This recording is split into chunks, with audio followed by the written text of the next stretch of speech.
Bueno, hola, hola a todos, buenas tardes o buenos días, a los que están en Latinoamérica. Hola, Eh, buenos días. buenos días. Eh, bueno, vamos a dar inicio a esta penúltima sesión, donde vamos a tratar algunos apartados del texto de Deleuze, presentación de Sacher-Masoch, eh, teniendo en cuenta que a ver, espérame un momento. Buenas tardes. Teniendo en cuenta que la idea de esto es, la idea de tomar este texto, de retomarlo, es ver cómo Deleuze va a poner en tensión al psicoanálisis en relación al problema del masoquismo. Algo que, bueno, como yo le he dicho un par de veces, Lacan felicita, digamos, el texto de Deleuze a propósito de la cantidad, dice él, como exorbitante de imbecilidades que se dicen sobre el masoquismo dentro del campo psicoanalítico. Eh, entonces, particular, yo creo que el texto de Deleuze tiene muchas aristas desde las cuales uno lo puede abordar, pero hoy día voy a tratar de concentrarme, creo yo, en dos cosas. Sobre uno, en el rol fundamental que va a entregar, que Deleuze le atribuye a la madre, vamos a decirlo así, en la escena masoquista, de particularmente la escena de Sacher-Masoch, a la madre en desmedro del padre, lo que entra en algún punto, y eso es lo interesante, creo yo, de la sesión de hoy, entra en algún punto en contradicción con lo que habíamos visto dentro de la literatura psicoanalítica hasta el día de hoy, o sea, digo, en nuestro seminario. Eh, Entra en contradicción con esto de que justamente el fantasma masoquista, digamos, para Freud, el fantasma pega en un niño, hacía referencia de una u otra manera al padre, articulado, digamos, al complejo de Edipo. En el caso de la niña tenía que ver, digamos, con el amor heterosexual por el padre, y en el caso del varón, la fantasía, digamos, o de ser azotado por la madre, era una manera, digamos, de conservar la elección heterosexual de objeto, pero en última instancia lo que estaría a la base, decía Freud, era esta misma fantasía, ¿no? Como la ser golpeado por el padre. Entonces, Deleuze con justa razón, va a poner en cuestión eso.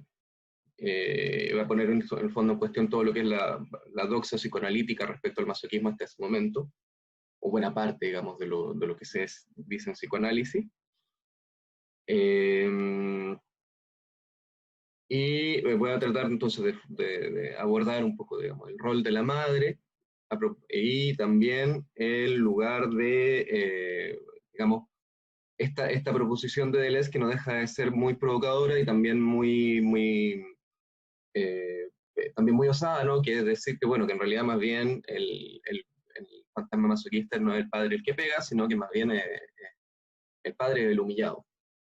Que es un poco también lo que da título, o lo que está incluido en el título justamente de este seminario, como pegan un niño, pegan un padre, ¿no? Porque justamente la fórmula que va a proponer Deleuze, que ahora vamos a ver con detenimiento un poquito más adelante, es esta idea de que quien sería golpeado, el principal golpeado, digamos, en la fantasía masoquista sería el padre.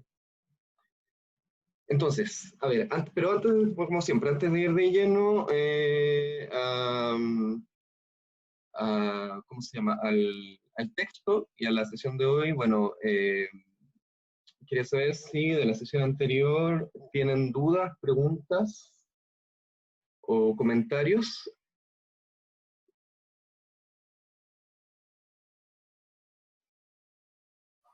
Sí, sí, yo tengo un par de comentarios o preguntas más bien, ¿no? Ujú. Eh, en particular son tres. La primera es en torno a, a Job, ¿no? La lectura que haces tú, ¿no? Apoyado en otros autores en torno al masoquismo de Job, y a mí me llama mucho la atención al final, cuando efectivamente Dios se le presenta, ¿no? Al final de este relato, la actitud que tiene Job, más bien que la actitud, es decir, las palabras que usa son algo así como antes solo de oídas te había oído, mas ahora mis ojos te ven, ¿no? Ujú, Y ahí me hizo recordar mucho cómo Freud trabaja el asunto de la desmentida en torno al fetichismo, ¿no? Por cómo el fetichista en ese caso toma las palabras, el glance, ¿no? El brillo de la nariz en alguien y justamente mediante esas palabras las hace objeto, digamos, ¿no? Entonces, la primera cuestión es cómo piensas tú esto esta reacción como de objetivizar o fetichizar, ¿no? En el sentido más lato de la palabra, ciertos significantes, ¿no? Eso mm, es lo primero.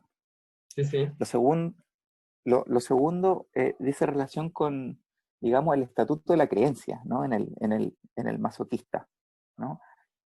Por ahí, por ciertas lecturas, hay ciertos autores que justamente no ubican, si fuese creencia, ¿no? El lugar del padre en el masoquismo, sino la madre, en la medida en que habría un intento de fusión. No habría como un intento restitutivo superyoico a la manera del obsesivo, sino que habría justamente estas ganas de sensación de universo, ¿no? Como más cerca del misticismo y por lo tanto más en esta línea de unión con lo materno. Sí, Eh, sí. Esa es la segunda. Y la tercera, que me parece muy interesante, es el estatuto de la repetición en el masoquista, porque justamente es alguien que está repitiendo todo el rato una misma escena y la está escenificando, y uno le dice, bueno, basta. Digamos, ¿no? Uno cuando lee estos autores al principio es muy entretenido, pero después repiten todo el rato, ¿no? Entonces no sé cómo pensar el estatuto de la repetición en el masoquismo. Esas son las tres interrogantes que traigo. Ya. Bueno, gracias por tu pregunta, mira, por tus preguntas, porque bueno, yo creo que están muy relacionadas con lo que trabajamos en la sesión anterior. Eh, a ver, voy a comenzar por lo de Job. Voy a intentar abordar algo de la segunda y la tercera voy a abordarla, creo yo, durante el desarrollo de esta sesión, porque pensaba hablar algo de eso también. Particularmente como lo que tiene que ver como la cuestión de la repetición y que tiene que ver la repetición con todo esto. Eh, entonces, eh, con respecto a lo de Job, lo que trabajamos, lo que abordamos en la sesión pasada era que la intervención de Dios, al menos como lo lee Asun y como uno podría leerlo, perfecto, ya, en verdad, a ver, la pregunta es buena porque me va a permitir hacer el lazo inmediato un poco con el preámbulo que quería hacer, que no era exactamente sobre Deleuze, sino más bien sobre algunas consideraciones de Lacan sobre el padre. Eh, a ver, Job, vamos a tomarlo así, la historia de Job, así como la historia del Génesis, tienen la forma de un mito. Y así como también, digamos, el asesinato del padre primordial, que que es digamos, este mito que fue inventado por Freud, digamos, a partir de sus lecturas de Darwin, eh, pero esto no deja de ser un mito.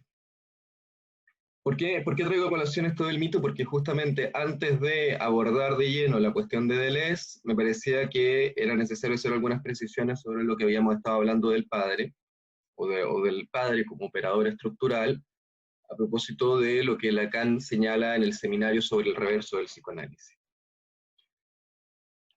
Entonces, partamos por el reverso. En la sesión, no me acuerdo qué fecha, pero digamos al medio del seminario, Lacan aborda el problema justamente de la estructura de la verdad, de cómo el mito, digamos, presenta algo de verdad, pero que al mismo tiempo, como ustedes quizás habrán escuchado, la verdad no puede sino decirse a medio. Entonces, lo que hace el mito, o lo que hace, digamos, la estructura, o sea, el relato mítico, es intentar cernir, circunscribir algo del orden de la verdad, pero que nunca puede terminar de enunciarse o nunca puede enunciarse completamente. De ahí, digamos, esta digamos decir, esta frase, esta concepción de Lacan de que, digamos, la verdad no puede sino decirse a media. Que, digamos, no puede sino decirse a media porque la estructura del lenguaje lo impide. Es decir, la falla al interior del lenguaje lo impide. Entonces, en las ediciones de Miller, el capítulo en particular donde trata de eso se llama Del mito a la estructura. Entonces, lo que hace Lacan ahí, digamos, es justamente criticar el enunciado, digamos, de Totem y Tabú, y decir que, bueno, que digamos, tomar este mito al pie de la letra como algo que habría que encontrar no tiene mayor sentido, y mucho menos, digamos, en el caso del psicoanálisis. Sí, digamos, va a decir Lacan, en el fondo, y con esto se distancia en algún punto de Freud, porque él dice, digamos, que Freud tenía la certeza o creía firmemente de que, digamos, este mito en algún momento ocurrió, este asesinato primordial. Entonces, lo que va a decir Lacan en realidad es que lo que transporta este mito, o lo que produce este mito, lo que transmite este mito, es que el padre actúa como operador estructural. Y ahí es donde dice, digamos, que quien actúa como operador estructural es el padre real. Ahora bien, esta crítica al mito de Totem y Tabú, para Lacan es una manera de distanciarse también con las ideas, digamos, más descriptivas, o más al pie de la letra del complejo de Edipo. Entonces, de hecho, en este mismo seminario, Lacan va a decir, bueno, yo no hablaba mucho más que de complejo de Edipo, yo hablé al principio de su enseñanza, hablé de la metáfora paterna, para decir que no es exactamente lo mismo.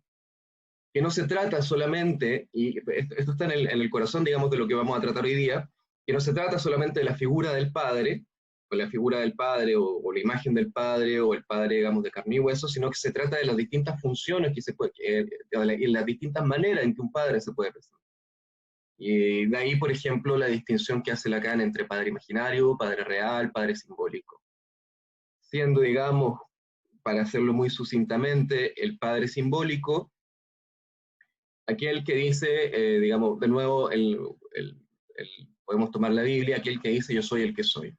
Es decir, aquel que viene a asignar que, que su nombre no puede ser pronunciado. Pero que también es el articulador que articula al sujeto con la ley. El padre imaginario, aquel que aparece siempre como privador, es decir, aquel que aparece como el que viene a privar al pequeño, al infante de la madre. Y el padre real, digamos, es justamente lo que Lacan está intentando trabajar en este seminario, que él dice que el padre real no es sino un efecto del lenguaje. Y cuando dice que el padre real no es sino un efecto del lenguaje, lo que está tratando de mostrar, creo yo, porque aquí creo que ya hay que empezar a hacer algunos matices, pero me parece que eso hay que entenderlo como que el padre finalmente es una función que, como lo dijimos en algunas sesiones anteriores, lo que va a hacer operar es la castración. Entonces, para retomar la pregunta del mito. Lo que dice Asun respecto al masoquismo de Job es lo que se transmite ahí como algo de verdad, es como un pedazo de verdad, vamos a decirlo así, es un desconocimiento fundamental, lo dijimos en la sesión pasada, un desconocimiento fundamental respecto a lo real del cuerpo, al goce del sujeto. Que hay algo ahí que no es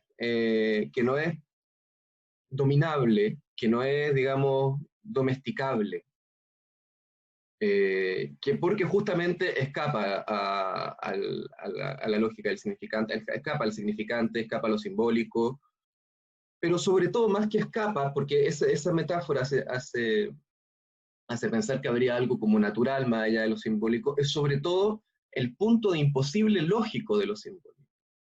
Es el punto justamente de la paradoja, el punto de un imposible lógico. De ahí, digamos, esta frase que también es bastante repetida, que lo real vendría a ser lo imposible. Y una de las cosas que son imposibles es la transmisión, justamente, la transmisión eh,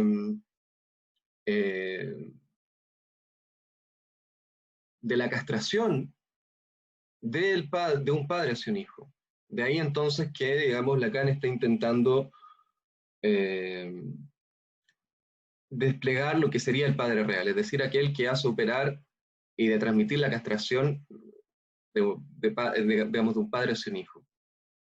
Es también, por lo demás, en el capítulo, al comienzo del último capítulo, la interpretación de los sueños, la interpretación de Lacan es precisamente eh, que lo que despierta a ese padre cuyo hijo está muerto, si ustedes se recuerdan, es el sueño de padre no ves que me estoy abrazando o padre no ves que ardo, lo que despierta a ese padre es justamente la interpelación de algo del orden de lo real, que es esta relación padre-hijo. O esta relación de un padre más bien con un hijo. Y que hay algo que justamente ahí que no tiene respuesta que hace que él se despierte. Sí, alguien había levantado la mano.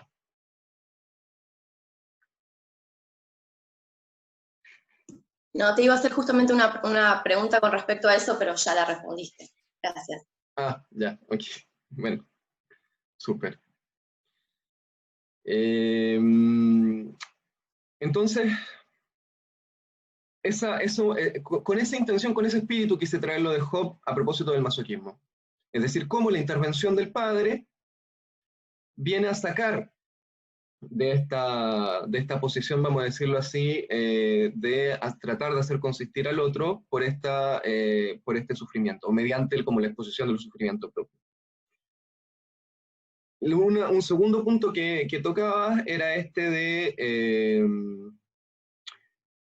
digamos, esta idea de hacer uno, no, perdón, como de función, como con la madre, que uno podría más bien tomarlo en el psicoanálisis lacaniano como esta idea de hacer uno, ¿no?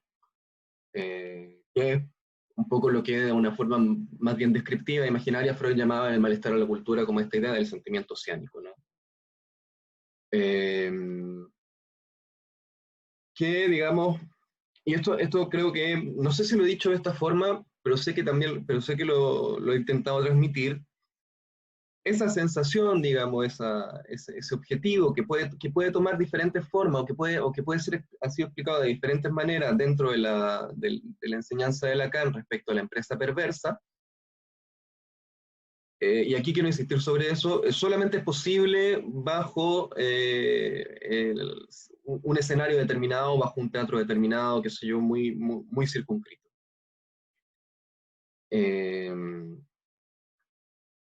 Porque vamos, en el seminario, por ejemplo, sobre la relación de objeto, Lacan va a decir que solamente en momentos que no son ordenados simbólicamente, ahí él hace referencia digamos, al mito se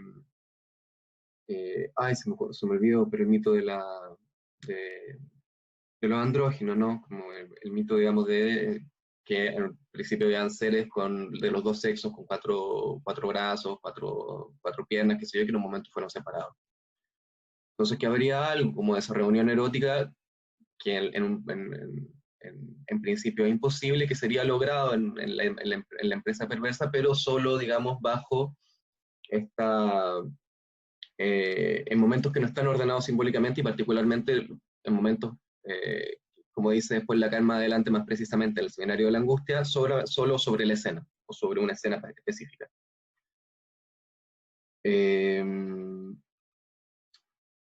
Eso respondería yo a tus preguntas y bueno, lo otro lo voy a abordar en un ratito. No sé si alguien más tiene alguna otra pregunta, duda sobre esto, o sea, sobre la sesión anterior o también sobre el texto, porque, ojo, antes de comenzar, porque yo sé que el texto, si lo leyeron, implica también conocer no poco de la obra de Sacher Masocha y no es evidente que se conozca, sobre todo porque es un autor bastante desconocido. Entonces, si también tienen alguna duda sobre el texto mismo, antes de comenzar, sería bueno que la pudieran plantear a propósito de eso, ¿no? Como...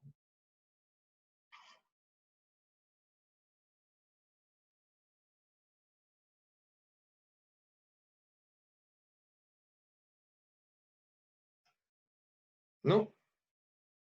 Perfecto. Bueno,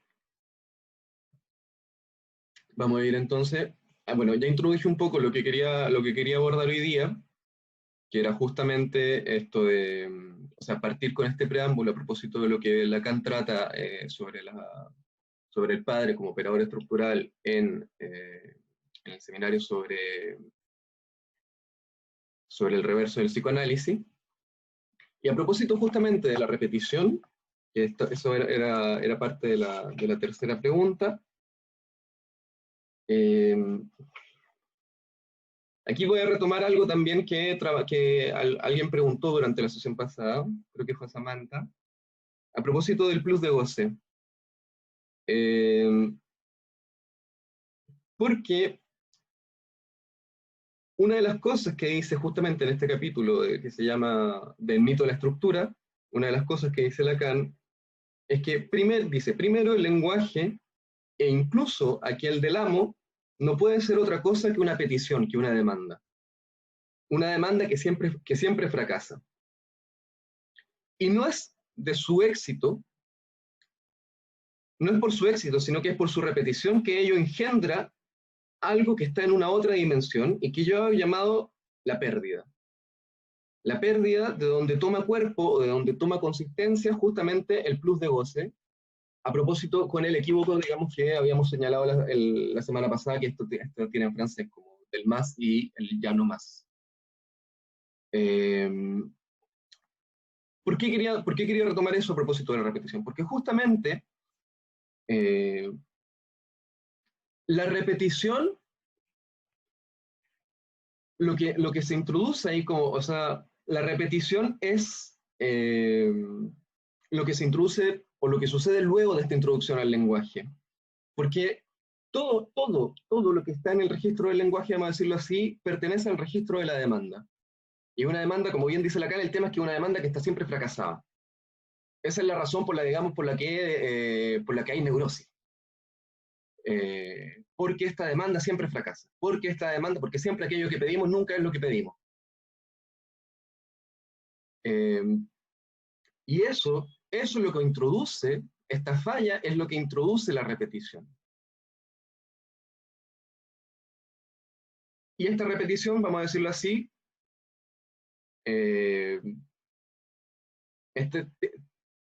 toca muy de cerca o está muy, muy emparentada con la cuestión del masoquismo, porque vimos que esa repetición, a propósito, por ejemplo, del juego del Fordá, no es sino una pura alienación al significante del otro.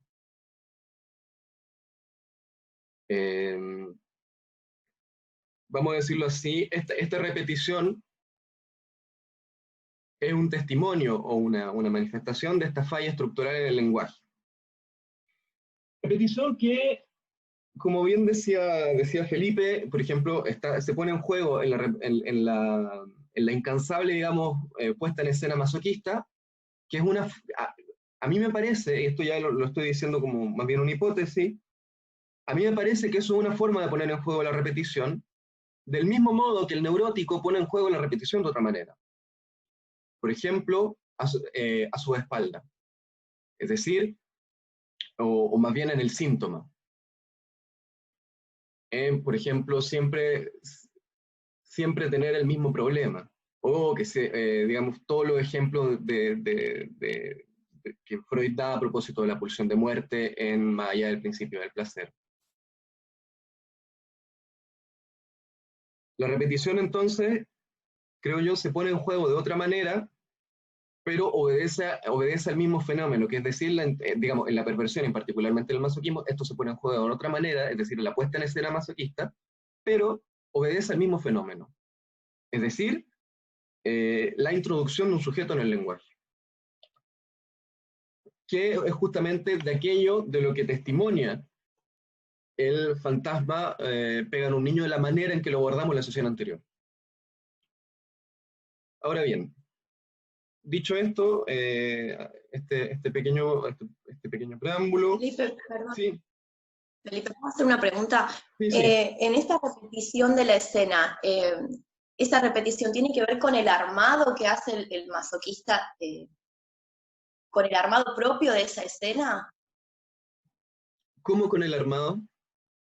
Claro, estoy pensando, por ejemplo, en una paciente en particular, ¿no? De lo que yo considero que tiene ciertos, una paciente que es una neurosis, pero que tiene ciertos rasgos o ciertas conductas Ujú. de este tipo, ¿no? Y entonces ella, de hecho ella dice que goza cuando el otro goza con su cuerpo, por ejemplo, ¿no? Digo que es el único modo que ella tiene de satisfacerse, ¿no? Hace estas intervenciones y de pronto arma escenas donde, por ejemplo, busca determinados tipos de hombres, los llama todo el tiempo hasta que aparecen en su casa poniéndose en riesgo, y esa escena armada de ese modo termina siempre en que este señor la humille, la golpea, haga alguna vez, y de pronto ella lo expulsa de la casa. Ujú. Está un tiempo tranquila y vuelve a armarla esa escena nuevamente, en idéntica repetición, pero a veces con el mismo hombre y a veces con otros. Ajá. Digo, digo, lo hacía de manera inconsciente, o sea, ella no notaba que ella armaba esas escenas a repetición. Perfecto. Digo, ese armado esa repetición es del armado de ese mismo circuito. Sí, a ver, yo creo que el ejemplo que está ahí es valioso justamente porque porque muestra la diferencia de estas repeticiones. Porque ahí hay una repetición que ocurre a pesar de ella, ¿no? Por lo Sí. que tú me cuentas, digamos, de cómo lo habría transmitido ella en terapia. Entonces, estas escenas ocurren a pesar de ella. Uh-huh. Y que un poco, digamos, la idea o lo que le sucede normalmente al neurótico, que se encuentra siempre en situaciones, digamos, que le son desagradables o que le son desafortunadas, pero que sin embargo no puede evitar reencontrarse cada cierto tiempo o en esa misma situación. Y que, digamos, eso puede tomar versiones bien fantásticas, incluso a veces, muy impresionantes, como gente a la que siempre le roban, qué sé yo. Entonces, ahí hay algo que se pone en juego de esa repetición, al menos como lo escucho yo, que se pone en juego de manera sintomática. Lo que se repite ahí, digamos, no es solo no es solo la pura escena, sino que más bien es el resultado también de la escena. Es decir, que finalmente esta mujer como que se ve sobrepasada y le dice a este hombre, bueno, finalmente los expulsa de la casa, los echa, qué sé yo. Lo que nosotros vemos, por ejemplo, en el caso de Sacher Masoch, como a propósito de esta otra repetición, es que esta repetición, vamos a decirlo así, es buscada a conciencia. De ahí, digamos, esta idea de que, digamos, el perverso sabe lo que está buscando. Comprendo. Más allá, digamos, de que eso también pueda ser puesto en cuestión, porque eso deja entender como que el perverso sería alguien que domina absolutamente el goce y en ningún caso eso es real. Eso no ocurre, solo que tiene una relación distinta. Pero la repetición, digamos, uno la puede ver en las novelas, por ejemplo, de Sacher Masoch, y también en su vida amorosa, como una cuestión que es mucho más compulsiva. Y lo que se busca es una imagen muy precisa. Por ejemplo, en el ejemplo de tu paciente, por lo que yo alcanzo a escuchar, hay algo que a ella se le escapa, ¿no? Como que hay algo que ella ya no alcanza a controlar de esa escena. Hay algo que, digamos, la termina sorprendiendo. Sí. En cambio, en el caso de la perversión, lo que uno podría esperar es que más bien esta escena sea buscada, digamos, o sea, se busca de manera compulsiva, de manera consciente, o sea, de manera consciente, y teniendo muy claro cuáles son los elementos y las disposiciones que tiene que tener la escena. Por eso, si si el masoquista domina algo, no es tanto el goce como sí la escena misma que él está buscando. De ahí, digamos, toda esta idea de que el masoquista es un director de teatro, qué sé yo. Es decir, porque está esta idea de que la mujer tiene que tener un abrigo de piel, que tiene que hablar de cierta manera, que, digamos, tiene que tener una vara o un látigo, en fin. Yo creo que esa sería la diferencia, creo yo, en la repetición. Comprendo. Uh-huh. Sí, sí, gracias. De nada. Entonces, retomemos o sea, partamos entonces ya con la cuestión la cuestión de Deleuze. Porque lo que va a hacer Deleuze, digamos, lo que propone Deleuze es una provocación, creo yo. Hay una provocación de la parte de Deleuze hacia el psicoanálisis. Entonces, como les decía anteriormente, la sesión de hoy introduce el punto nodal de este seminario, puesto que Deleuze introduce también al mismo tiempo una pregunta que no debiese dejar indiferente a los psicoanalistas. Y quiero aquí ir directamente a la cita para desplegar el conflicto que emana a partir de este texto, ¿no? Dice Deleuze: hay razones para sorprenderse cuando vemos el psicoanálisis en sus exploraciones más avanzadas ligar la instauración del orden simbólico al nombre del padre. ¿No es esto mantener la idea bastante poco analítica de que la madre es de la naturaleza y el padre, único principio de la cultura y representante de la ley? Ahí cierre de cita. Este es el punto que da origen a la pregunta que figura en el fondo en el título de este seminario, ¿no? ¿Pegan a un niño o pegan a un padre? Porque como ustedes habrán dado cuenta, la propuesta de Deleuze es mostrar que el masoquismo, al menos el masoquismo de Sacher-Masoch, implica la humillación del padre, arrebatarle su lugar como agente del orden simbólico y concebir la posibilidad, digámoslo así, al menos así lo propone Deleuze, de un orden simbólico que fuera completamente intramaternal o intramaterno. Entonces, la pregunta de Deleuze es una pregunta provocativa, teniendo el mérito de que él, en tanto filósofo, se dio el trabajo de ir más allá, digamos, de las ideas preconcebidas sobre el masoquismo que reinaban en la psicopatología y en el psicoanálisis, y de leer detalladamente la obra de Sacher-Masoch. Y a partir de este ejercicio, Deleuze ataca precisamente el punto que nosotros ya habíamos revisado en sesiones anteriores, a propósito del psicoanálisis y particularmente de Freud, a saber, los aspectos problemáticos de la doctrina pulsional de Freud. Entonces, aquí de nuevo, esto es una cita del texto que leyeron. En el sepultamiento del complejo de Edipo, el texto de Freud, Freud indica dos salidas para dicho complejo: activa sádica por identificación del niño con el padre, y masoquista pasiva, en la que, por el contrario, el niño toma el lugar de la madre y quiere ser amado por el padre. La teoría de las pulsiones parciales habilita la coexistencia de estas determinaciones y en esa forma alimenta la creencia de una unidad sadomasoquista. Ya. Aquí en el fondo, en esta cita, Deleuze está sacando toda su artillería para ir en contra de las proposiciones clásicas del psicoanálisis y sobre todo para defender su propuesta, que es que masoquismo, o uno de los principales aspectos de su propuesta, que es masoquismo y sadismo son dos cosas distintas, son dos proyectos estéticos distintos, son dos cuadros clínicos absolutamente diferentes.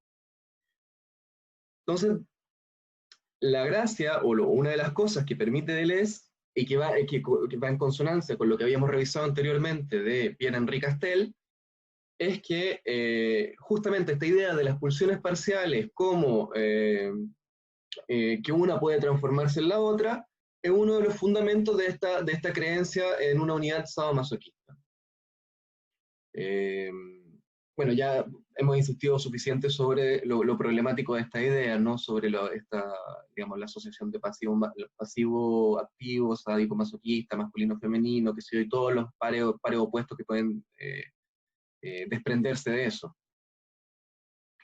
Pero lo que encontramos, el mérito también que tiene Deleuze, es que justamente esta misma crítica en la que insiste Pierre-Henri Castel en su libro que sacó hace unos pocos años, digamos, Deleuze la hace de forma muy precisa el año 67, que es cuando, digamos, saca este texto. Entonces, para decir que el masoquismo, y particularmente la obra literaria de Sacher Masoch, que es la que da nombre a esta perversión, es mucho más compleja que una simple inversión del sadismo y viceversa. De ahí, por ejemplo, que Deleuze lo que va a intentar hacer es tratar de definir, de discernir y de dar cuenta de cuáles son los puntos específicos, la idea específica y los temas que aparecen recurrentemente en toda la literatura de Sacher Masoch. Si ustedes leen en entero el artículo que está, digamos, que hoy día leímos parcialmente, se van a dar cuenta que realmente que Deleuze hizo un trabajo a fondo, digamos, de lectura. Cito una cantidad de cuentos, de novelas que van mucho más allá de la pura Venus de las Pieles, que la mayoría de la gente se limita de Sacher Masoch a leer la Venus de las Pieles. Entonces, de ahí, por ejemplo, que lo que vamos a tratar un poquito más adelante, que aparezca esta idea de las tres madres o de las tres mujeres de Masoch, que la define como primero como la griega o la campesina, no sé cómo está la traducción en español, la sádica y la madre oral.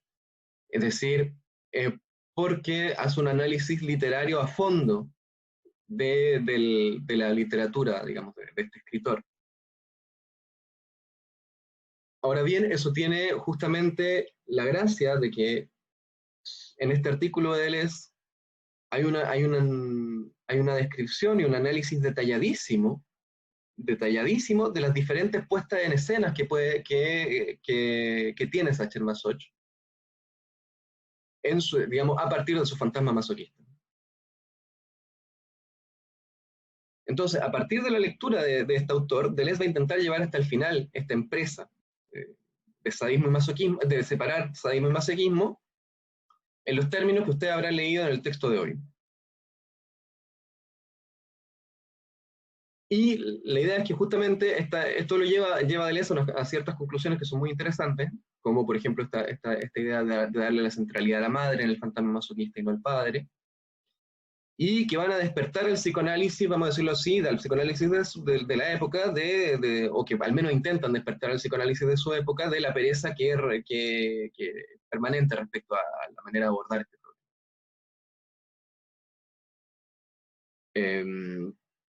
Pero también vale decir que, vamos a volver sobre esto en un momento, pero que, visto que Deleuze es filósofo, y no psicoanalista ni clínico, y esto vamos a volver sobre esto un poquito al final y sobre todo en la sesión siguiente, visto que él es filósofo y no clínico, hace un uso un poco laxo, y a veces no muy riguroso de ciertos conceptos psicoanalíticos que, digamos, no vamos a profundizar tanto en eso hoy día, sino que va a ser el punto de partida de la sesión siguiente.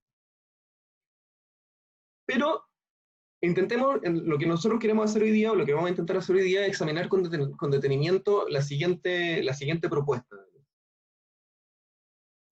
Dice en un momento, lo miniaturizado, pegado, ridiculizado y humillado no es precisamente la imagen de padre que guarda en su interior. Lo que él expía no es su semejanza con el padre, la semejanza del padre. La fórmula del masoquismo no es el padre humillado, a tal punto que el padre sería menos pegador que pegado.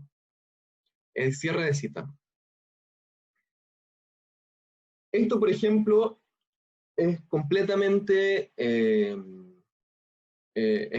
bastante coherente o completamente coherente con la escena de la que hablábamos hace un par de sesiones de Sacher Masoch, es decir, esta escena en la que está su tía y que finalmente le pega en la cara, en la nariz a su marido, y este mismo vuelve humillado y de rodillas, digamos, como a pedirle perdón. Marido que recordemos que sorprende a su esposa en pleno adulterio. Entonces, esta lectura atenta, vamos a decirlo así, de la literatura, de los cuentos, de los relatos de Sacher Masoch, van a llevar a Deleuze a proponer esta cuestión. Que en realidad el padre quedaría completamente expulsado de la constitución subjetiva del masoquista, y que el masoquista, digamos, le bastaría la madre para constituir un orden simbólico. esto, así como estoy diciendo las cosas, esto puede ser bastante confuso y bastante poco riguroso, pero voy a mantenerme en este registro porque muestra también los límites con los que Deleuze está trabajando. Digamos, de las palabras o de los conceptos con que Deleuze está trabajando. Pero justamente lo que es interesante, una de las consecuencias que es interesante es que Deleuze va finalmente a interpretar que el padre va a ser forcluido en el escenario masoquista y en la puesta en escena masoquista. Y ahí, digamos, ocupa bien la palabra, digamos, ocupa la palabra en alemán, que es Verwerfung, y que finalmente Lacan traduce por forclusión. Lo que justamente genera el problema de que dejaría a Sacher-Masoch del lado de la psicosis. Hay un par de analistas, digamos, de la Sociedad Freudiana de Psicoanálisis que justamente trabajaron en este problema, de cómo la consecuencia de Deleuze, del texto de Deleuze, es que finalmente, muy rápidamente, el masoquismo cae dentro del campo de la psicosis, y lo que nos muestra la clínica justamente es que, o lo que nos muestra, digamos, la experiencia también es que la perversión no es completamente una psicosis, o no es una psicosis, directamente otra estructura. Ahora bien, aun cuando me parece indispensable pasar por Deleuze para estudiar seriamente el problema del masoquismo como perversión, creo yo que justamente por este tipo de cosas no hay que dejarse llevar muy rápido por las provocaciones y críticas al psicoanálisis que Deleuze hace. Me parece que el valor y el mérito del texto de Deleuze es que este hace un estudio en profundidad de los elementos que articulan la puesta en escena masoquista, las fantasías, y que por esta vía logra dar cuenta de algunos rasgos, de algunas características esenciales de esta perversión, particularmente de la perversión de Sacher-Masoch. Pero cuando se trata de dar cuenta de los elementos que van a determinar los actos perversos del masoquista, la explicación de Deleuze va a quedar al debe.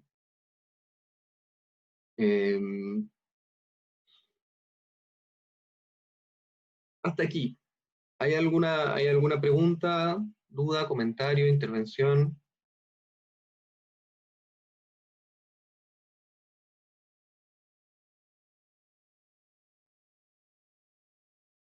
Ya, perfecto. Entonces, lo que quise hacer, o sea, lo que me interesaba hacer ahora era un poco mostrar cuál era la empresa, cuál era el propósito de Deleuze escribiendo este texto. Y como les dije en un comienzo, a mí lo que me interesa en este momento es centrarnos por ejemplo, sobre el rol de la madre y la cuestión de la humillación del padre. Vamos entonces a profundizar en eso.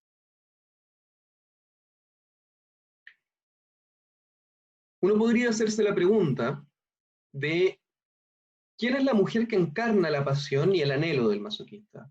Y particularmente de Sacher-Masoch. Y Deleuze justamente nos ofrece acá una observación valiosa porque vamos a decir que es la madre. Cuando en el apartado que ustedes leyeron, que se llamaba Las tres mujeres de Masoch, finalmente él remite a la figura de la madre, o a distintas versiones de la madre, o a distintas figuraciones de la madre, para dar cuenta de qué es lo que anima qué es lo que anima, digamos, la escritura y la puesta en escena, digamos, de estas fantasías de masoquista. Recordemos que para Freud, el varón sustituía el golpe del padre por la madre para no tener que aceptar la elección homosexual de objeto. Pero en el fondo, el fantasma de pega en un niño estaba articulado a recibir el amor del padre. Vimos también los aspectos estructurales de este fantasma, sobre todo en el caso de la neurosis, cuando lo tomamos a partir de Lacan en la sesión anterior. Pero lo que está haciendo Deleuze acá entonces es redoblar la apuesta y va a decir, el padre no tiene ninguna vela en este entierro. Que las tres mujeres, en el fondo, que podemos encontrar en la literatura de Masoch, no son sino tres figuraciones diferentes de la madre. Y este punto puede parecer banal, pero aun cuando Deleuze no alcanza a dar cuenta del alcance, de la importancia de esta afirmación, tiene el mérito de haberla hecho, que es decir, de abordar el rol de la madre en el fantasma masoquista de otra forma, no como simplemente un subrogado del padre, un poco lo que se deja entender, o lo que se deja entender en el texto freudiano, sino que darle, digamos, un carácter fundamental y estructural. Porque cuando Deleuze se interroga por la madre, lo que permite hacer, digamos, lo que permite esa interrogación es ir a ver cuál es el aspecto estructural que está en juego en esta imagen o en esta fantasía. Y a este respecto, Asun señala que la relación del masoquista con su mujer, con su partener, no es sino justamente una forma de evocar la imagen de la madre. Ahora bien, no vamos a ser tan ingenuos de decir, bueno, sí, la madre como su mamá. No. No es la madre, digamos, como la encarnación real de su madre, sino que es una forma de evocar aquello que Lacan retoma de Freud en el seminario sobre la ética del psicoanálisis para dar cuenta de esta interdicción estructural del goce, es decir, das Ding, o la cosa materna. Aquí creo que vale la pena detenerse un poco.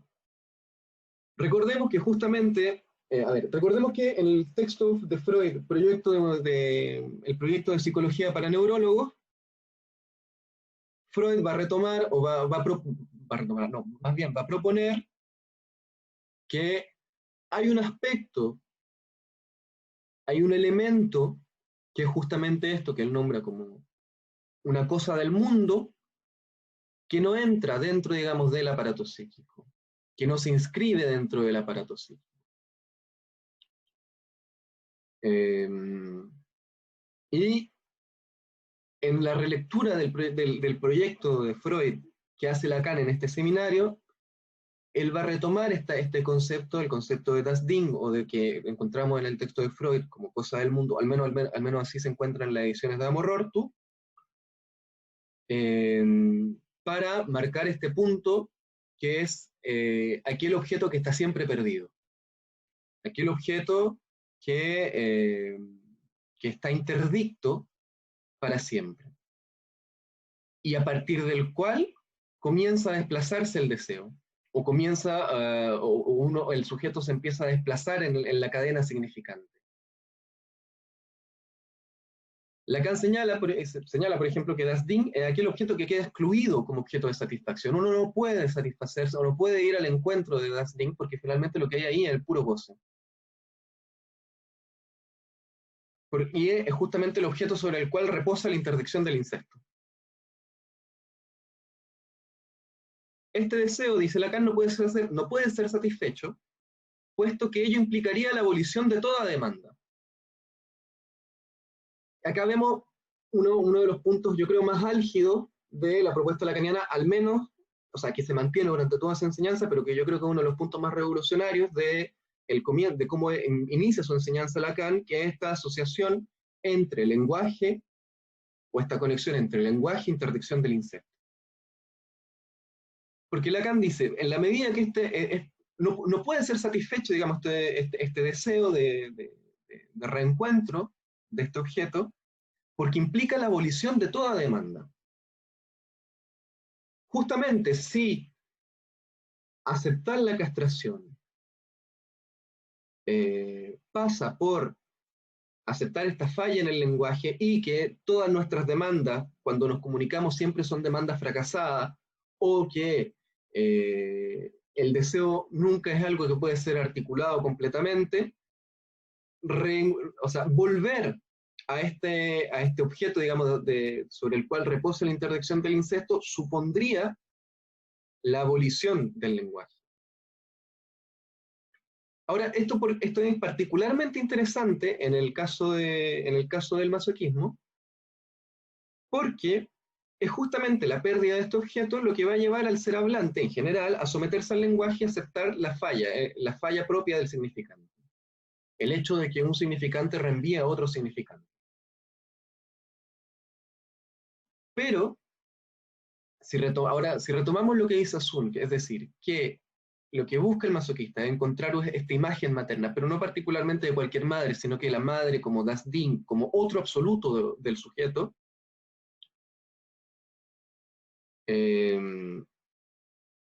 con ello, de esta manera, el perverso, al menos por una parte, va a negar la falla en el otro, y esto va a implicar una modificación en el tipo de lenguaje que va a imponer en la escena masoquista al partener. Vamos a decirlo así.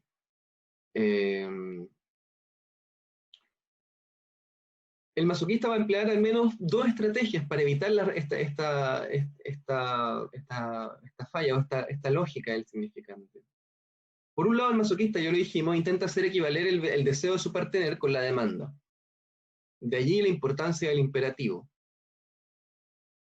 Pero no solo, digamos, va a ser intentar equivaler el deseo con la demanda, pegarlo el uno al otro, sino que también al mismo tiempo el masoquista utiliza una estrategia que el psicoanalista Bernard van der Mech define como la reducción del significante al signo. En un artículo muy cortito sobre en que Bernard van der Mech define las leyes del lenguaje, las leyes de la palabra, ahí él dice que una de las leyes de la palabra es que precisamente todo significante puede ser reducido, y quizás la palabra más apropiada es degradado, a la categoría de signo. Entonces detengamos un momento en esto, porque lo que estoy tratando de hacer acá es mostrar cómo de este punto que señala Deleuze, que es la importancia de la madre, vemos aspectos, digamos, el psicoanálisis ya nos permite ver aspectos que son menos evidentes que determinan esta escena. Como, por ejemplo, las consecuencias que esto tiene sobre el tipo de lenguaje que va a ser ocupado.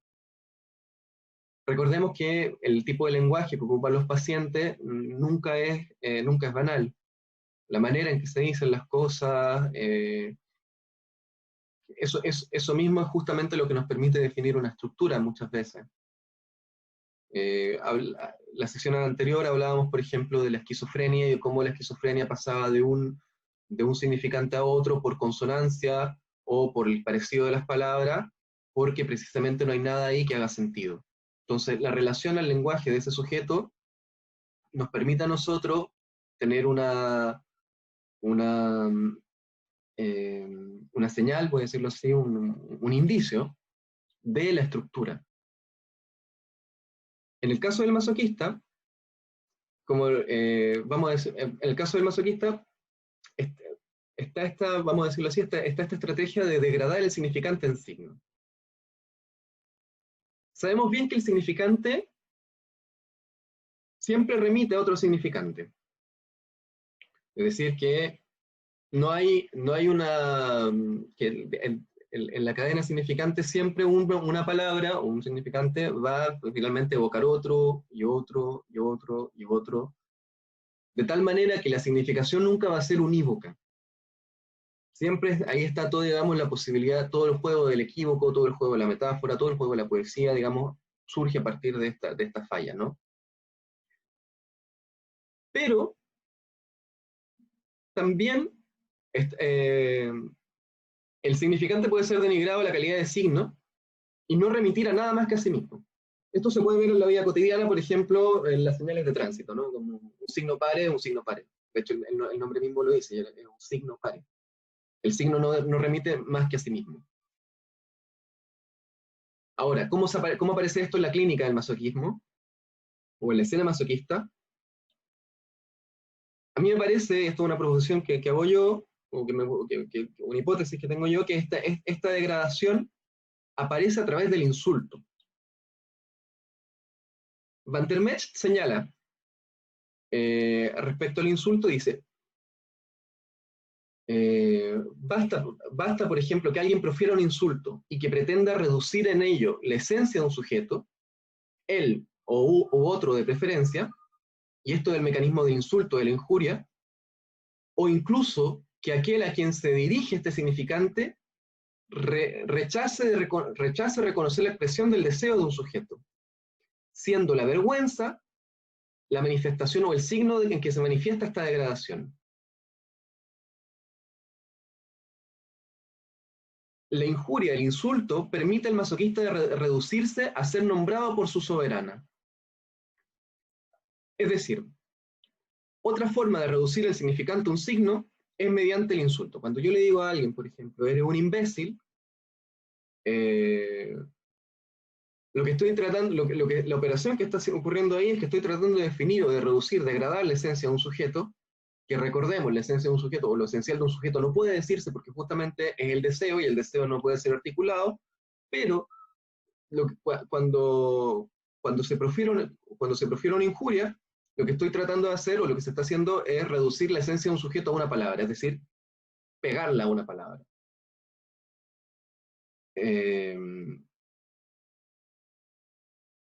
Siendo la vergüenza, dice, la reacción de vergüenza, dice Van der Mensch, el signo de esta degradación. Ahora bien, Van der Mensch, él no habla de masoquismo, él simplemente está tratando de hablar o de dar cuenta de ciertas leyes de la palabra y del lenguaje.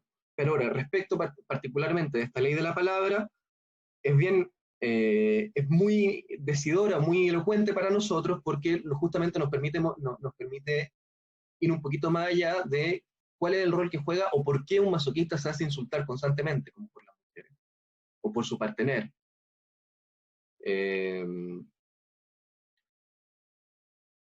Porque si el masoquista se hace insultar por su partener, es porque con ello contraviene uno de los aspectos fundamentales de nuestra relación al lenguaje. Es decir, que no hay significante capaz de nombrar el ser. Pero para el masoquista sí habría. Eres un imbécil, eres un perro, eres un nada, eres una basura. Es decir, hay una palabra, hay un significante que se viene a reducir, que se reduce en signo y que viene a nombrar la esencia, vamos a decirlo así, de este sujeto. Con el precio de, ya lo hemos dicho, de desprenderse de todos los derechos del sujeto y ocupar el lugar de objeto. Y hago esta observación para mostrar cómo esta observación de Deleuze sobre la madre, nosotros, a partir digamos, con los desarrollos del psicoanálisis, a partir del psicoanálisis, podemos extender el alcance y la importancia de esta observación. No se trata de una referencia a la madre en sí misma, sino que se trata de que el partener encarne este otro absoluto, y una manera de hacerlo encarnar este otro absoluto es imponiéndole un lenguaje que no estaría concernido por esta falla fundamental. Ahí donde justamente nosotros lo comentamos en la sesión pasada, donde justamente a veces los pacientes nos piden una palabra o nos piden una manera que pueda definir lo que ellos son, o nos piden que definamos su forma de goce, y justamente ahí es donde entra en juego la abstinencia del analista, porque hay algo que no se puede decir. Lo que va a aparecer, por el contrario, en la escena masoquista, es que ahí sí va a haber una respuesta, y la respuesta va a ser el insulto, degradarlo al estatuto de objeto. Y de esa manera, digamos, va a poder tener una cierta consistencia de ser, al precio justamente de perder los privilegios o los derechos de sujeto. Hasta acá. ¿Dudas, preguntas, comentarios?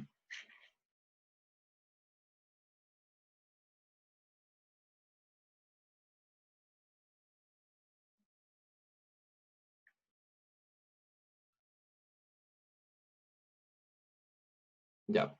Entonces, vamos a seguir. El primer punto entonces era, que quería destacar del texto de Deleuze, era esta centralidad que le da a la madre, y que, digamos, es retomada por otros analistas posteriormente, como por ejemplo, bueno, Lacan en algún momento de su seminario también, pero también por Laurent Tassoun, quien da cuenta de ello de una manera bastante clara. Eso lo pueden encontrar una vez más en el texto del que le hablé en las sesiones anteriores, y en otro que se llama La pareja inconsciente. A ver, entonces, otro aspecto fundamental de la propuesta de Deleuze es su precisión para definir las características del ideal masoquista, a saber, las mujeres frías, maternales y crueles. Y yo creo que este punto es probablemente uno de los más acabados del texto, porque, de nuevo, Deleuze da el trabajo de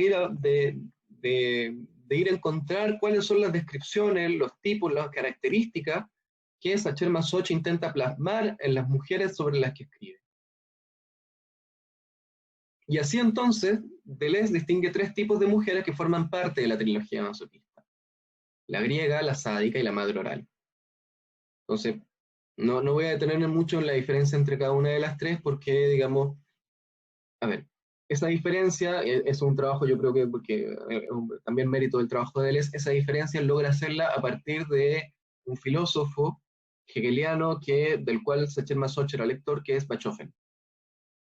Y si ustedes leyeron el texto, se habrán dado cuenta que Deleuze logra hacer el paralelo de cómo la propuesta filosófica de Bachofen se plasma en la concepción que tiene, que tiene el propio Sacher Masoch de la naturaleza, y particularmente en los tipos de mujeres que aparecen en sus novelas.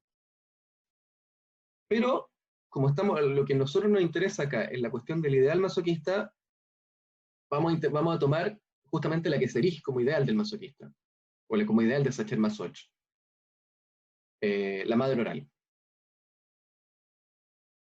Un aspecto fundamental para que una mujer devenga ideal masoquista es la frialdad. Se trata de una frialdad que viene a negar toda sensualidad. La semana pasada, por ejemplo, hablé de cómo el obsesivo puede mantener una relación que evoca al caballero andante y su dama, es decir, al amor cortés. Recordemos que en el amor cortés, el caballero realiza diferentes proezas con tal de obtener el favor de la dama idealizada. Asuna habla entonces del masoquismo como una caricatura del amor cortés, una manera de llevar el amor cortés al extremo en lo que refiere a las humillaciones y vejaciones que sufre el sujeto masoquista, como caballero, como una suerte de caballero andante, por parte de esta mujer verdugo. Ahora bien, lo que es interesante, y esto estaba un poquito antes en el texto de Deleuze, en otro de los capítulos que no estaba supuesto para la lectura de hoy, pero la idealización llevada a cabo por el masoquista es una forma de anular toda relación a la sensualidad, toda relación a la sexualidad también. Y esto es evidente tanto en la obra de Sacher Masoch como en algunos relatos clínicos de Krafft-Ebing.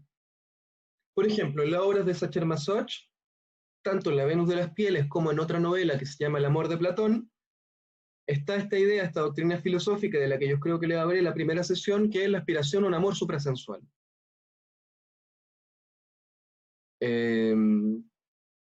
Es decir, una forma de amor que no estaría concernido por lo sensual, por la sexualidad, sino que sería más bien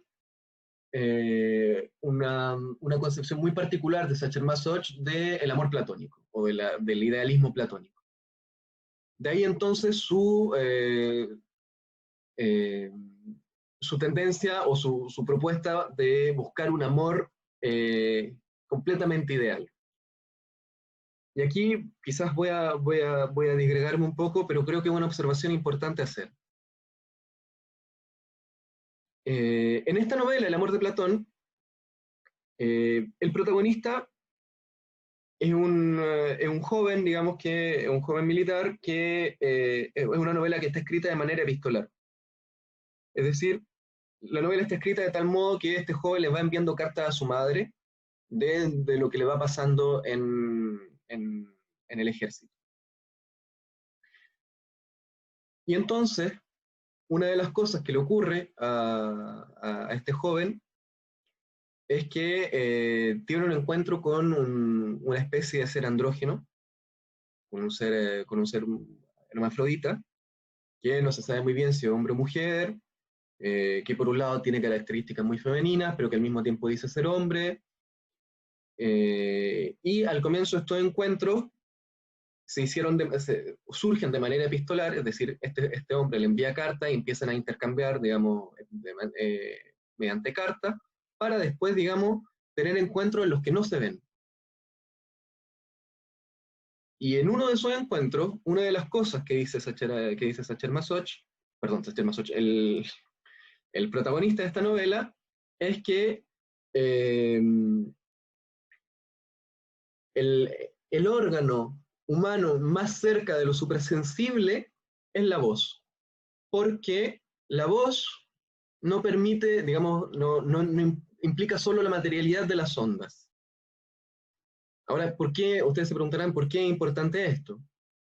Porque justamente una de las cosas que precisa Lacan en el seminario de un otro al otro es que el objeto, el aspecto real que intenta hacer surgir el masoquista es la voz del otro, la voz como objeto A.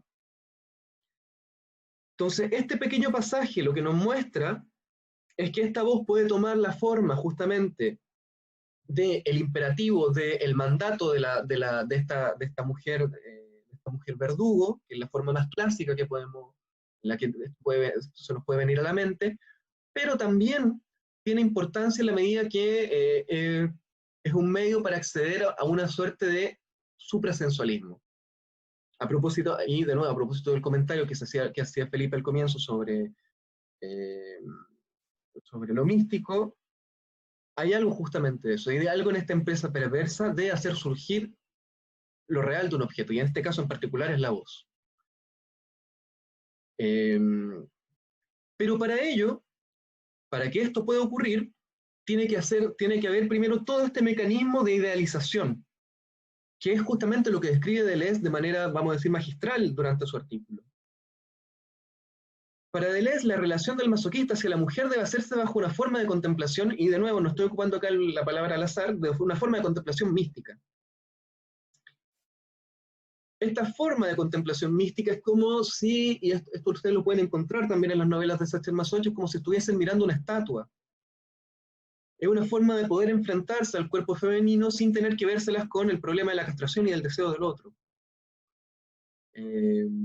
No en vano, y esto creo que estaba en el texto que ustedes leyeron, no en vano uno de los adjetivos preferidos de Sacher Masoch para describir a estas mujeres que él tanto añora es el de, digamos, cuerpos de mármol, mujeres de piedra, estatuas de yeso, que, digamos, dan cuenta justamente de esta especie de petrificación del cuerpo femenino para que deje de ser,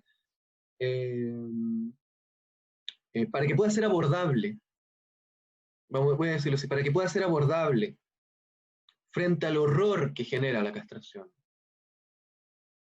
Otro mecanismo, digamos, que va en la misma línea de lo que Freud hablaba a propósito del fetiche.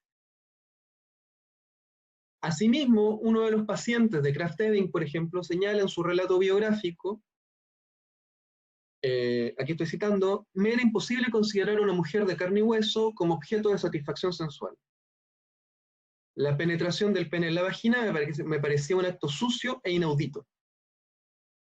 Ahí vemos claramente en el fondo que una de las cosas que define o que se pone en juego, por lo demás, este es un paciente que le dice a Krafft-Ebing como estoy muy sorprendido de la literatura de Sacher Masoch porque justamente encuentro las mismas ideas que tengo yo. Lo que se pone en juego ahí es justamente esto que Freud llamaba en las ediciones de Amor-Rorty, está traducido como el estupor frente a la castración del otro. Este estigma indeleble que es el estupor que produce el fetichista los genitales femeninos. Entonces, una de las, y esto no es algo que se me ocurra a mí, sino que es algo que está dentro de los conceptos de Deleuze, una de las maneras de neutralizar esta diferencia va a ser justamente mediante la idealización.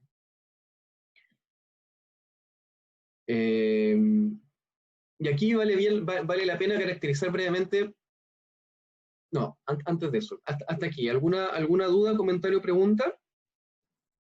Sí, bueno, yo ahorita estaba pensando en que, pues si entiendo bien esto de darle la importancia al lugar que tiene la madre en pues no sé, en el cómo se constituye este fantasma masoquista, lo pensaba mucho en, por ejemplo, esto de las relaciones de pareja y los ejemplos que nos das con las novelas de Sacher Masoch, pero también me pregunto, o sea, si dentro de esa función tiene algo en específico como el hecho de la sexualidad y por el ser mujer, porque no sé si se pensaría diferente desde la clínica, por ejemplo, con una mujer que estaba, o sea, una mujer en una relación heterosexual ocupando esta posición masoquista frente a su pareja hombre, o sea, si ese lugar o esa función de la madre que tiene como ese lugar central dentro de la escena masoquista se se traslada igual o se traduce igual siendo el otro hombre. Sí, de hecho me había extrañado que se demorara tanto en aparecer esa pregunta.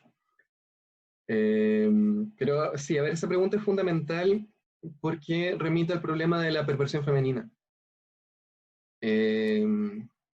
A ver, porque hay varias cosas en la pregunta. Primero está, en el fondo, si entiendo bien, la pregunta es, ¿qué lugar tendría la madre, digamos, en el caso de una mujer masoquista, ¿no? Donde, digamos, quien actúe de manera, como, vamos a decirlo así, como verdugo, sea un hombre, ¿no?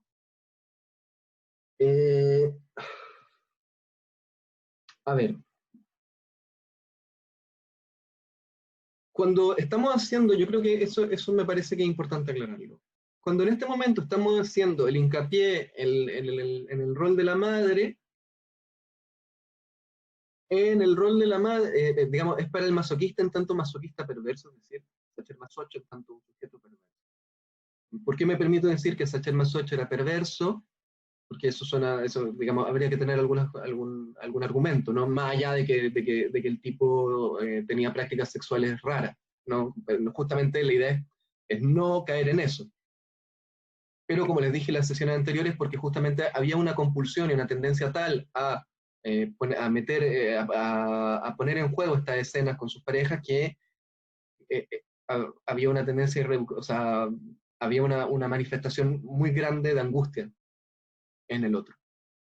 Que es por ahí más bien, digamos, lo que hablábamos en la sesión pasada, esta idea como de apuntar, de rozar o de intentar como tocar, de atteindre, como alguna vez lo dije en esta palabra en francés que me resume muy bien esto, como de tocar y dañar un poco el cerebro. Entonces, acá estamos abordando la cuestión de la madre a partir de la perversión. El problema es que lo que muestra la clínica en general, y esto no solo la clínica, está bastante documentado, es que las perversiones femeninas son bastante más raras. Y esto desde el comienzo, digamos, ¿no? A propósito del masoquismo, si uno revisa los textos de masoquismo o los relatos clínicos de masoquismo de Krafft-Ebing o de otros psiquiatras, los casos de masoquismo femenino son son bastante raros, muy, muy raros. Y en ningún caso, al menos de lo que he podido leer yo, de lo que he podido ver yo, en ningún caso toman este carácter tan espectacular como, y tan rígido también como en el caso de la perversión masculina. Entonces, para responder a la pregunta, ¿cómo se pondría en juego o sea, cómo habría que tomar la posición de la madre en el caso contrario? Porque eso puede ocurrir, ¿no? Como puede ocurrir que haya mujeres que efectivamente les guste como, o que tengan prácticas sexuales masoquistas, qué sé yo. No solo puede ocurrir, sino que ocurre.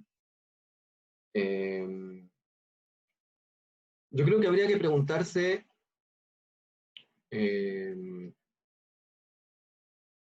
por la relación, por qué tipo de relación a la madre se entreteje entre esta hija y entre la hija y la madre, qué tipo de relación se entreteje entre la hija y la madre en el marco como de la neurosis en general. Porque no se trata tanto de, creo yo, como de explicar estas prácticas sexuales a partir de, digamos, una buena o una mala relación como con algún progenitor. No digo que estés diciendo eso, pero uno puede llegar a esas conclusiones. Sino que habría que ver justamente eso, habría que ver cómo entra esta escena masoquista de esta mujer que, supongamos, no es perversa, porque es lo más habitual, cómo entra esto en la economía subjetiva de ella. ¿Cómo se pone en juego esto en su economía subjetiva? ¿Qué lugar tiene para su economía subjetiva? Hay un caso, por ejemplo, hay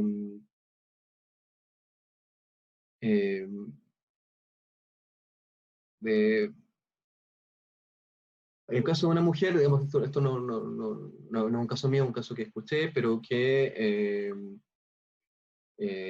finalmente estas prácticas, o sea, para el analista que recibió a esta mujer, aunque esta mujer tuviese esas prácticas masoquistas, nunca pudo discernirse bien si acaso era una especie de perversión o no. En cambio, encontrar la perversión, digamos, del lado de los hombres es mucho más frecuente. Y bueno, ahí también hay toda una serie de discusiones también de por qué eso ocurre así. Pero digamos, no podemos, no sé si tenemos el tiempo como para entrar en eso ahora, pero no sé si respondo un poco, creo que no respondo tanto a tu pregunta, pero no sé cómo lo tomas. Pues no, o sea, no creo que la respondiste, pero pues está bien, o sea, sí está complicado también pensarlo desde lo femenino y también, pues no sé, mientras decías unas cosas me surgían otras preguntas sobre lo que hablábamos de la resolución del Edipo, que tiene que ver también con la identificación pasiva o activa, según sea el caso, con la función paterna. O sea, no sé, creo que es muy complicado y sí, a lo mejor no tenemos el tiempo ahorita, pero bueno, sí creo que está ahí como abierto para pues investigar. Sí. Sí, no, porque justamente bueno, una de las cosas que quisiera abordar ahora es un poquito lo que pasa como con la resolución del Edipo, justamente, y qué es lo que habría pasado en el caso del masoquista, o en el caso de la perversión masoquista. A ver, en este proceso vamos a decirlo así, en este proceso de idealización del partener, yo creo que una de las cosas, una herramienta clínica, una herramienta, perdón, teórica que ayuda mucho a abordar esto, a entender esto, es la diferencia entre el ideal del yo y el yo ideal.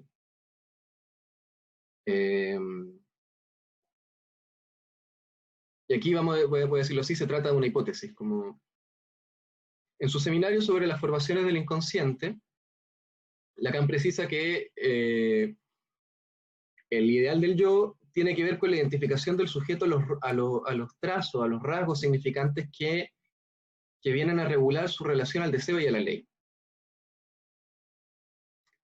Entonces, lo que constata el sujeto es que hay una modificación de su deseo, hay una modificación del deseo en el sujeto gracias a la intervención de esta instancia tercera que es el padre, como operador de la metáfora paterna. Dice Lacan, lo que fue entonces el objeto de una relación libidinal deviene otra cosa. Es transformado en función significante por el sujeto y el deseo de éste pasa a otro plano. El plano del deseo establecido con un tercer término. Esta cita está sacada de las formaciones del inconsciente, particularmente de un capítulo que se llama Las insignias del ideal, donde aquí lo central es que la salida del Edipo, lo que permite el Edipo es justamente este paso, esta transformación de esta relación libidinal que está en lo imaginario, claro, en la relación dual con la madre, ese deseo, en la medida que queda prohibido, se eleva a la dignidad de significante. Y el ideal del yo, el Edipo hace advenir este lugar de ideal del yo, donde se sitúa el sujeto, este lugar simbólico donde se sitúa el sujeto como elidido por el significante.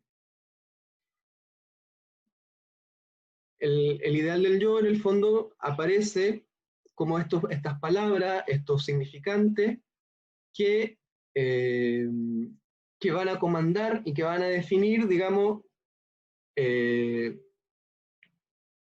vamos a decirlo así, el destino, o lo que parece el destino del sujeto. Ahora bien, el ideal del yo justamente se diferencia del yo ideal porque es una formación simbólica, mientras que el yo ideal es una formación imaginaria. En el yo y el ello, Freud observa que detrás del ideal del yo se esconde la primera y la más importante identificaciones con el padre, digamos, y Freud lo dice así, con el padre de la prehistoria personal. Y dice, en una nota al pie de página, subraya,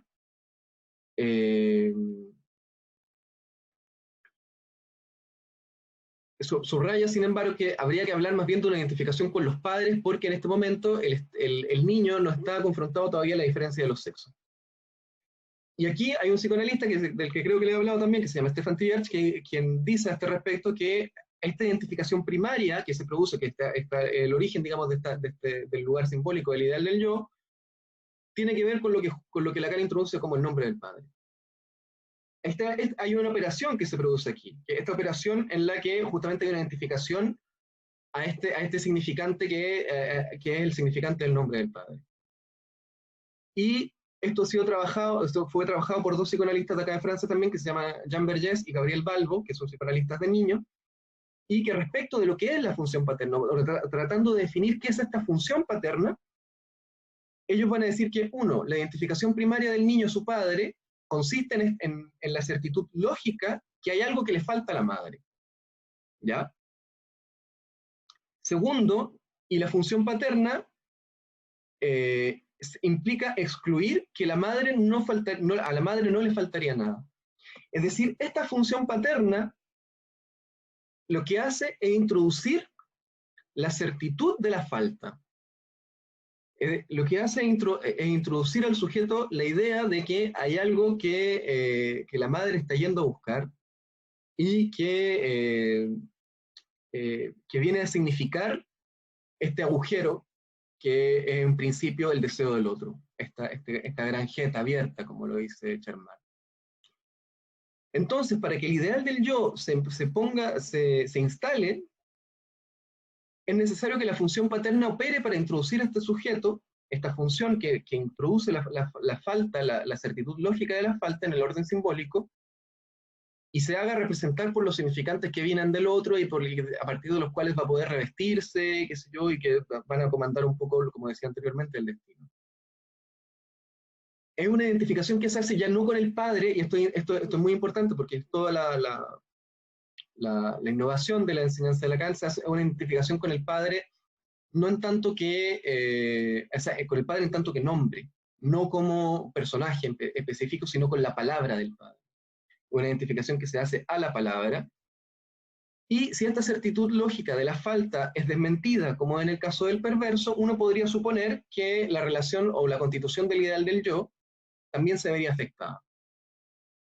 Y así, por ejemplo, que los héroes de Sacher-Masoch y los pacientes de Krafft-Ebing llamen a sus mujeres como ideales no es banal. El masoquista pone en juego un proceso de idealización que permite recubrir imaginariamente la castración a causa de este defecto, de esta falla en la simbolización de la instancia tercera.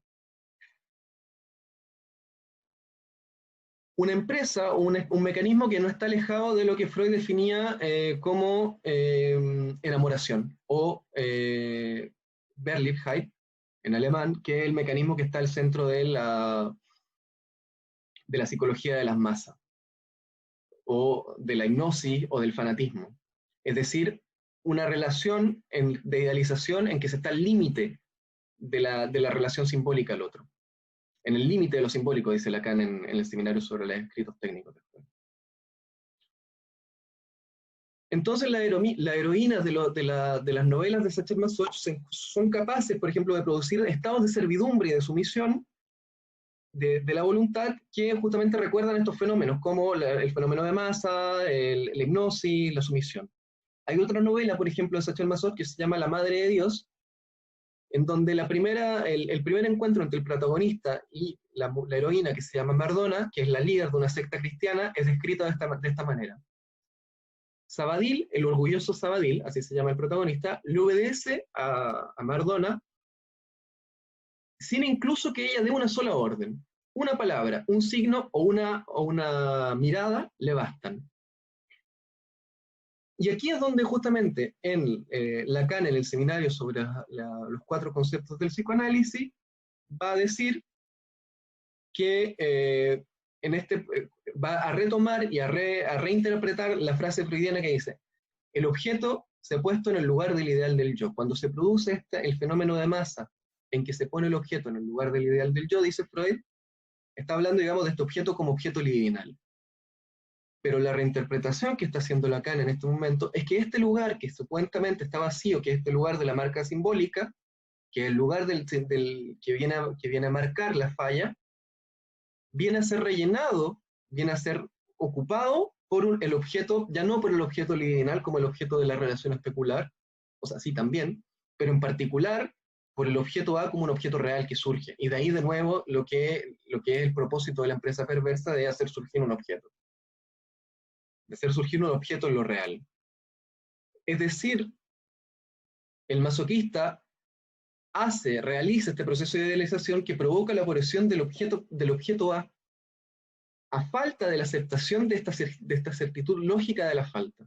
Es decir, cómo este proceso del ideal del yo no se puede poner en juego porque esta falta es desmentida. ¿Cómo se va a contestar a eso? Mediante este proceso de idealización, tratando en este escenario hacer surgir un objeto.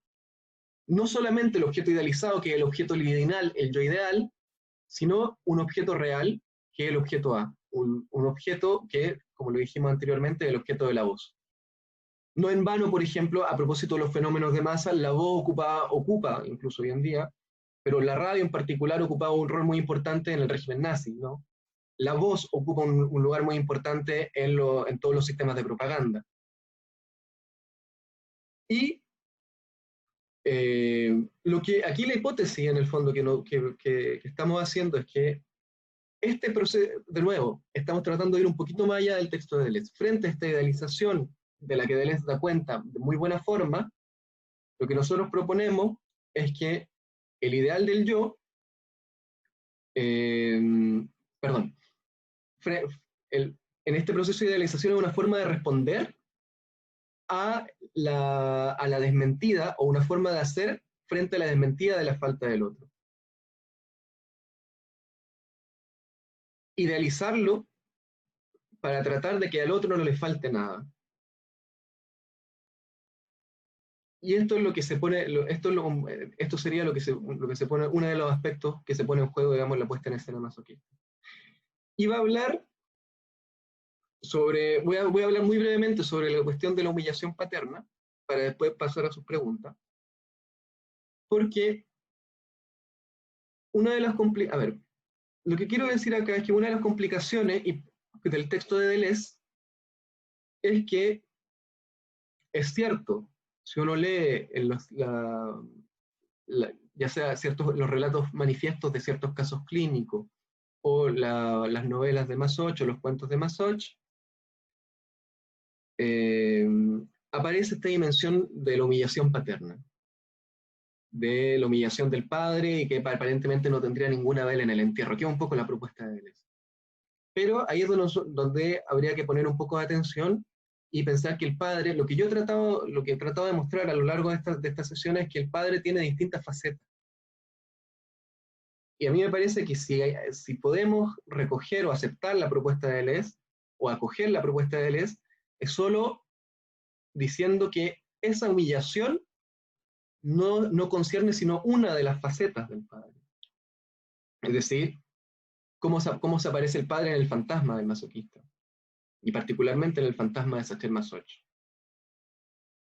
Pero, y aquí hay una analista que se llama Dominique Brivet, que dice que justamente de reducir el masoquismo a, como lo hace Deleuze, que el padre queda excluido y la madre oral es la que toma todo el protagonismo de la escena, es ir demasiado rápido. Aquí voy a terminar sobre esto, porque sobre este punto vamos a partir la sesión siguiente, que es justamente ver cómo algunos elementos del psicoanálisis permiten poner en cuestión esta afirmación de Deleuze e ir un poco más allá a propósito del rol que ocupa el padre en el fantasma masoquista. Una de las cosas que no nombra Deleuze, por ejemplo, en su análisis de la literatura de Sacher Masoch, es en esta misma novela, por ejemplo, El amor de Platón, el protagonista sí tiene un papá, pero es un padre que está asociado a objetos muy mortíferos. Los únicos recuerdos que tiene de este padre es, por ejemplo, dice, el salón, la oficina que estaba dentro de la casa, donde habían algunas flechas envenenadas, como flechas mongolas envenenadas, y sables que todavía tenían marcas de sangre, pedazos de cuerpo, que que son evocados por la figura del padre en esta novela. Por lo demás, Bernard Michel, que es uno de los biógrafos más reconocidos de Sacher Masoch acá en Francia, dice también que El amor de Platón es una de las novelas que más autobiográficas, vamos a decirlo así, de este escritor. Sin por lo demás decir que en realidad toda literatura en algún punto tiene algo de autobiográfico, ¿no? En ese sentido, como Roberto Bolaño lo decía también, como toda literatura tiene algo de biográfico. Pero resulta que en la biografía, por ejemplo, de Sacher Masoch, su padre, efectivamente su padre, cuando él habla de su padre, aparece también como alguien que está asociado justamente a recuerdos, a imágenes muy mortíferas.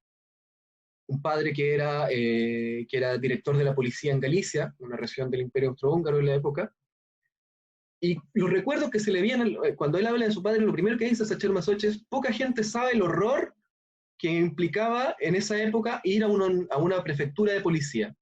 Y describe, por ejemplo, las prostitutas, los asesinos, los ladrones, los espías y las salas de tortura, que, digamos, estaban asociados al lugar de trabajo de su propio padre.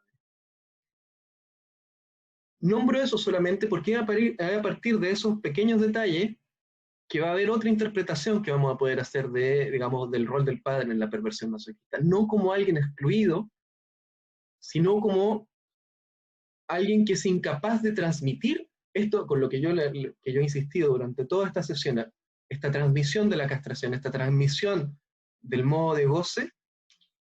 No es tanto que el padre, no sería tanto que el padre está excluido en la perversión masoquista, sino que aparece como alguien silencioso.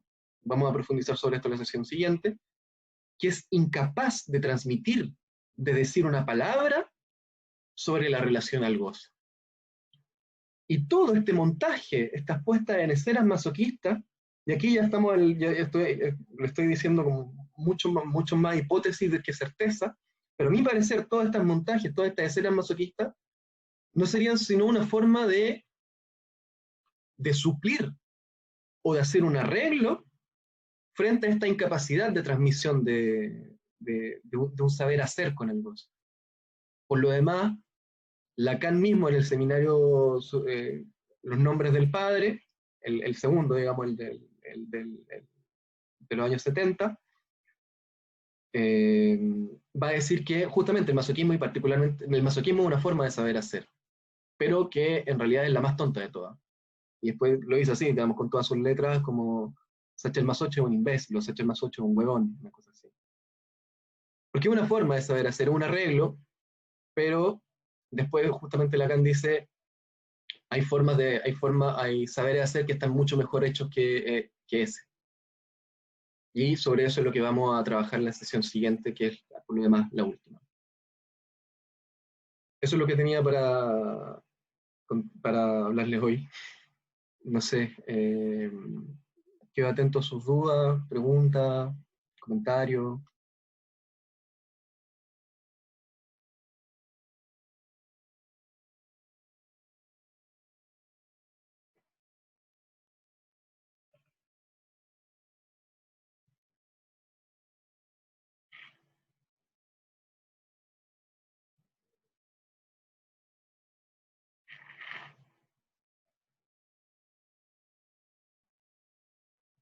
¿Sí?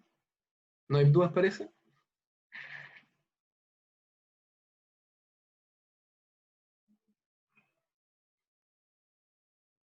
Comentarios, no sé, o quizá alguna parte de la exposición que no haya quedado clara también.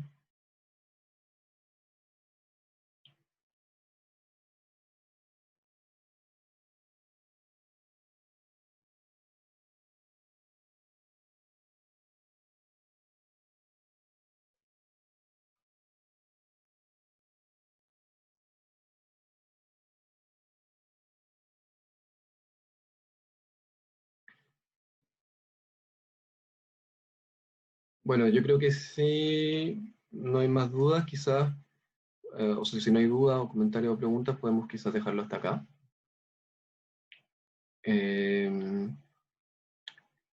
A ver, para la próxima semana, los textos que están supuestos para ser leídos son un par de artículos que tienen el pequeño detalle que no están traducidos.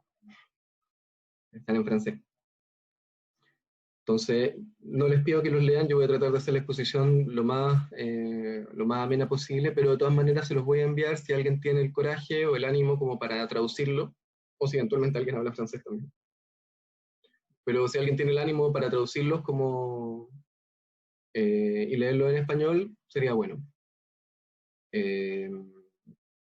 Son dos textos, son dos artículos que se los voy a enviar por correo. Y la sesión siguiente entonces sería la última. Y con eso ya cerraríamos este seminario experimental.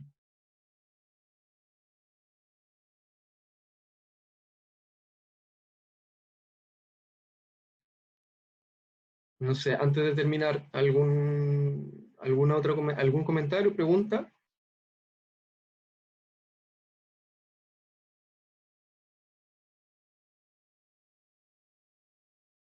O observación también, pero de repente hay algo que no haya estado tan claro. Bueno, o sea, yo sí me quedé con varias cosas, pero creo que igual entre la semana te escribiría las dudas o los comentarios para que me aclararas unos puntos. No, pero o sea, si puedes de repente compartir algo de eso, alguna de esas dudas ahora sería genial, como para poder discutir un poco, digamos. Pues es que son como que no las tengo todavía bien articuladas. Porque bueno, creo que sí fueron muchos puntos los que tocamos y no sé, sí, o sea, son como muchas cosas, creo. Ya, bueno, de todas maneras me pueden escribir en la semana, no hay problema. Y bueno, Bueno, ahí en el chat pusieron que si puedes abarcar o explicar más sobre el masoquismo femenino. sí, pero a ver, sobre el masoquismo femenino como en particular, ¿qué es lo que quieren decir? ¿Qué es lo que quiere decir con masoquismo femenino?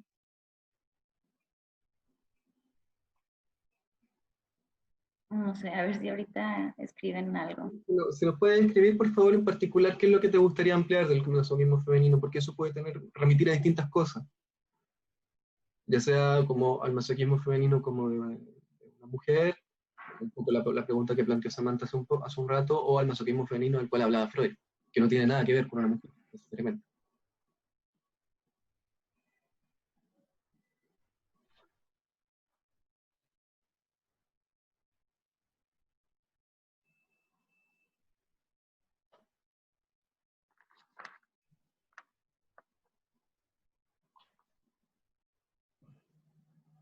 Lo que pregunté yo.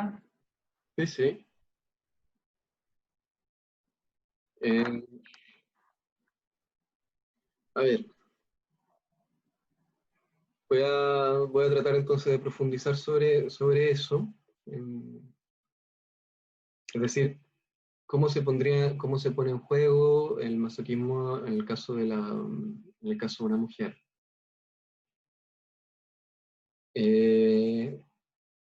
Yo tengo que decirle, yo voy a ser bien honesto con ustedes, como aquí hay una parte que es un poco trampa, que es justamente que el problema de la perversión femenina eh, es bastante complejo, que hay algunas cosas que dejé de lado al respecto de eso. Eh, ahora bien, porque una cosa, si tuviese que decir algo sobre el masoquismo femenino, no tanto en el sentido como lo decía Freud, como sí en el sentido de qué es lo que uno puede escuchar, por ejemplo, en la clínica, de lo que una mujer está dispuesta a hacer para ser reconocida o para tener un lugar dentro eh, dentro del lazo social. Porque, y aquí estoy retomando un poco, esto es una relectura que hace justamente este analista del que le hablé, Stefan Tibiach, sobre el masoquismo femenino. Hay distintas formas en que una mujer puede intentar hacerse representar, ¿no? Al menos de las que propone la sociedad. Por ejemplo, está la representación de madre, pero esa representación no basta. Hay veces, y eso puede ocurrir, digamos, eso ocurre, uno lo puede escuchar en la clínica, que con tal de tener un lugar en el lazo social,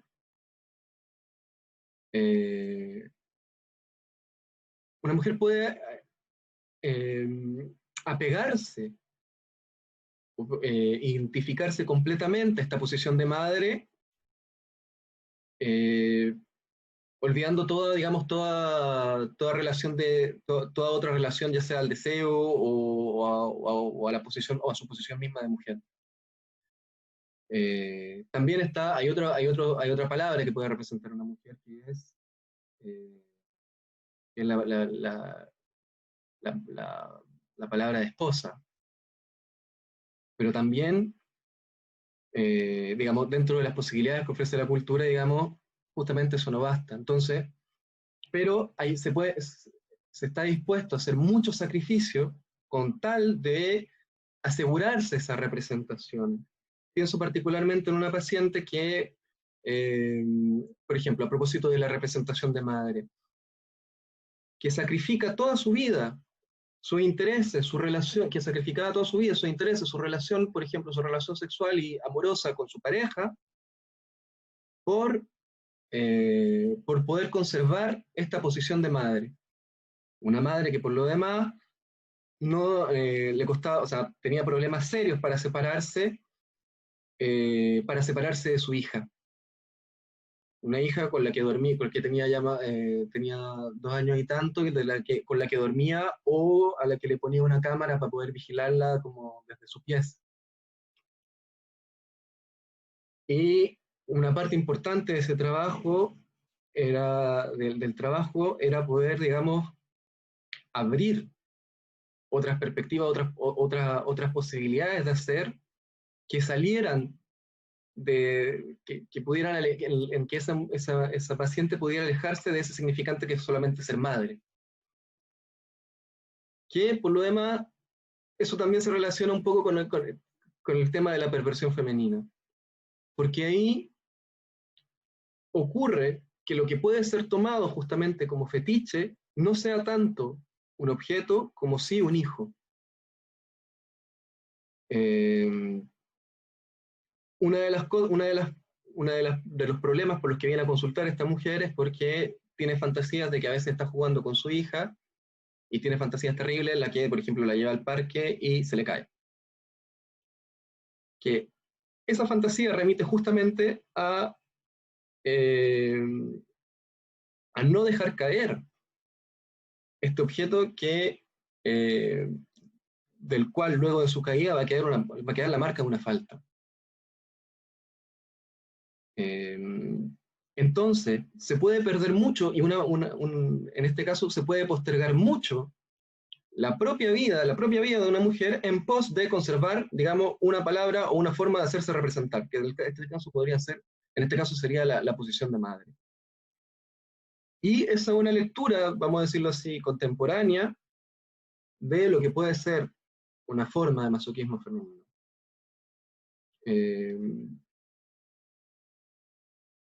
Yo ampliaría sobre eso, diría eso, digamos, en particular del masoquismo femenino. O lo hablaría de esa forma. A mí me surgió otra duda, bueno, ahorita ya me acordé, ya sé cómo decirlo. Cuando decías, bueno, no tiene nada que ver con eso, pero cuando decías lo de que entonces dentro de esta función del padre, que es como la falla en traducir el qué hacer con el goce, y hablabas de identificación acerca de la prehistoria como una identificación primaria, ¿es identificación con la prehistoria en qué sentido? Ya, esta pregunta es interesante porque da cuenta un poco del problema que tenía Freud justamente para poder discernir o para poder dar cuenta de qué sería esta identificación primaria. Esa cita está en el Yo y el Ello. Entonces él dice que se trata de una identificación con el padre de la prehistoria personal, y luego agregan esa nota en una nota al pie, pero bueno, en realidad es que cuando se trata de niños o de infantes o de bebés, no hay una diferencia mayor entre, o no hay un reconocimiento de la diferencia sexual, entonces dice, es más bien a los padres. Porque Freud carecía en ese momento, y el psicoanálisis carecía en ese momento de la importancia no tanto como de las figuras mismas que encarnan el complejo de Edipo, sino de la palabra, o de la palabra o del rol que juega el lenguaje en la constitución de un sujeto. Entonces, lo que retoma Lacan, y particularmente estos analistas, es decir, Jean Vergès y Gabriel Balbo, es decir, que es retomar esa cita freudiana y decir, lo que se produce ahí es particularmente la identificación al padre, esa identificación al padre de la historia personal, en la operación, en la puesta en juego de la metáfora paterna. Y ahí dicen entonces que es la identificación no tanto a la figura del padre, sino a la palabra del padre. Que recordemos, esa es también parte de la innovación de la enseñanza de Lacan, que cuando, por ejemplo, en el caso del pequeño Hans, el problema, y él lo dice, digamos, no podemos decir que el papá de Hans no estaba presente. El papá de Hans estaba presentísimo, demasiado presente, de hecho. Y en un momento Lacan dice, el problema es que, por ejemplo, cuando el papá de Hans le decía a la mamá, oye, no, pero es que hay que sacarlo de la cama porque no está bien, digamos, la mamá, la palabra del padre para esta madre, dice Lacan, era como si tocase la flauta. Es decir, no valía nada. Entonces ahí se ve que el complejo de Edipo, o el Edipo, no tiene tanto que ver como con los personajes que representan cómo se introduce un sujeto al lenguaje. Entonces, esta identificación a la prehistoria personal, de lo que yo hablé, es una relectura que se hace a partir, digamos, del psicoanálisis lacaniano, que es algo que queda, a mi juicio, no resuelto, o que se resuelve con muchas dificultades solo con la obra de Freud. Pero eso es una lectura, digamos, posterior. Eso diría. Ok, sí, gracias.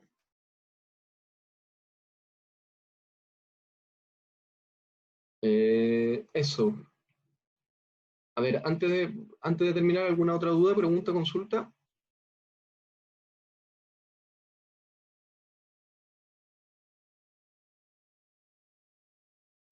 Ya.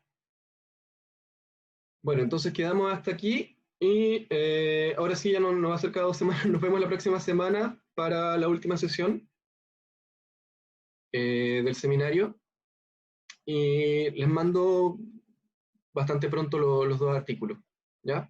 Si alguien se anima a leer los traducidos, perfecto. De todas maneras, yo igual voy a hacer la exposición de tal manera que sea más amigable para aquellos que no la han leído. Eso, nos vemos la próxima semana y gracias por venir. Gracias. Gracias. Hasta la próxima semana.